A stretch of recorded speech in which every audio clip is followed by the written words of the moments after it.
একটাই প্রশ্ন আমার, কেন ভালোবাসনি আমাকে দুঃখ দিতে?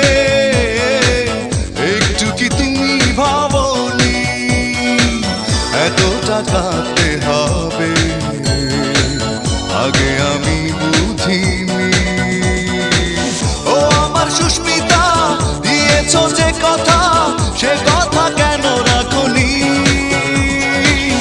একটাই প্রশ্ন আমার, কেন ভালোবাসনি আমাকে?